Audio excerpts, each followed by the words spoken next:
Hey guys, how's it going? Michael Troy here. Welcome to Megaton Man Mondays.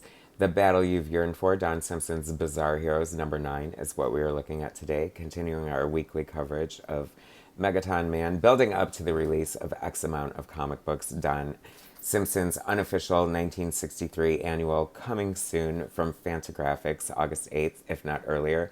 I've already pre-ordered my copy, and you should do the same. I'll leave a link in the description so you don't want to sit on that. It is going to be the book of the year and the year of Don Simpson. So subscribe to my channel if you haven't already. Hit that like button and let's get right into it. I've really fallen in love with these characters over the several weeks that I've been covering this Don Simpson universe, and Cowboy Gorilla gives me a special kind of joy. I just think he is like such a fun character. This cover, by the way, is very representative of this issue.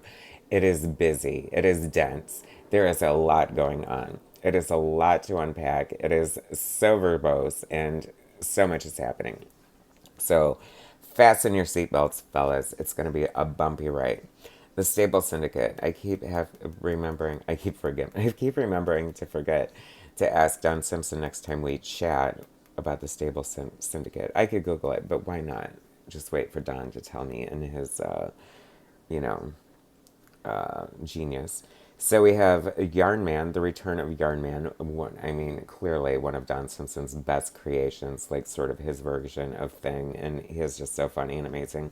I have a friend who crochets, and I would love for her to make like a Yarn Man doll for me. Plus, Meet My Secret Identity. There's a clone saga sort of storyline running through this, and I guess some of the clones get to meet their alternates in this issue. So how exciting is that? Phantom Jungle Girl, love her. I've decided that this is basically two comic books with an A-B plot. And the A plot is like the World of Bizarre Heroes with Megaton Man included, and sort of like that story with the clones and stuff. But then in not every issue, but almost every issue, Don will throw in this sort of like other story, sort of usually having to like since the heroes are sort of like derivative of other superheroes, then he throws in these sort of like real life stories about like I feel like Alan Moore is in this one. I don't know, that was a terrible setup. This is hysterical. Phantom Jungle Girl feeding the brain in a jar before she goes out for a day of adventure. And if you don't remember, Cowboy Gorilla is like, so the brain takes like possesses the body of Cowboy Gorilla, but when he gets into that body, like animal instincts take over and he's no longer a genius. He's just kind of a randy gorilla chasing Phantom Jungle Girl around. And oh lord, he has a foot fetish. Um, let's see. Oh my gosh, this is so great. I love it. This great splash page. I love her outfit, how there's kind of no like strap on the back, how it just sort of clings to her boobs and stays there. This is so bizarre. No pun intended, because the whole thing is bizarre, no. Don's use of photocopies throughout is kind of interesting, especially the same one in two different panels. This feels like he smoked a blunt before he did this issue, because it's kind of all over the place in some ways, but then again, it can't be because it's like so dense and like obviously purposeful. A little jarring. I'd rather see a hand drawn building than some photostat.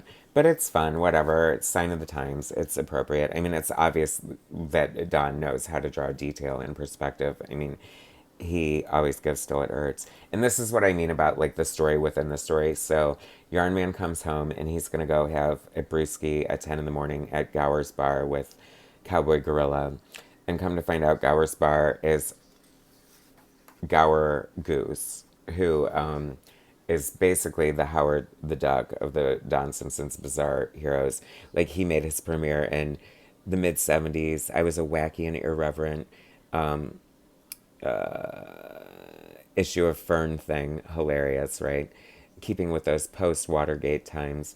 You know, I mean, it's just talking about Steve Gerber. This is basically, you know, sort of Don's, I don't know, take or talk on it, but it's kind of interesting because it's like, especially reading it retrospectively, like it sort of like shows how Don feels about certain things. Like uh, like Howard the Duck sort of changing the face of the comic book industry. It's weird because I do think there must be things that happened, you know, in comic books that definitely changed the course of the way comic books are perceived and things like that, or even made. And this is definitely one of them. Are you dying? Like Don Simpson hand letters, and this is one issue, guys. Like, could you imagine? And he's still doing it. Like, he hand lettered the entire X amount of comics. He hand letters everything. Like, it's kind of annoying. Like, I don't know. Like, how do you have that level of skill? Hilarious. My God, it's a freaking phone book. But then we have, I feel like Alan Moore in here, talking about great silhouette.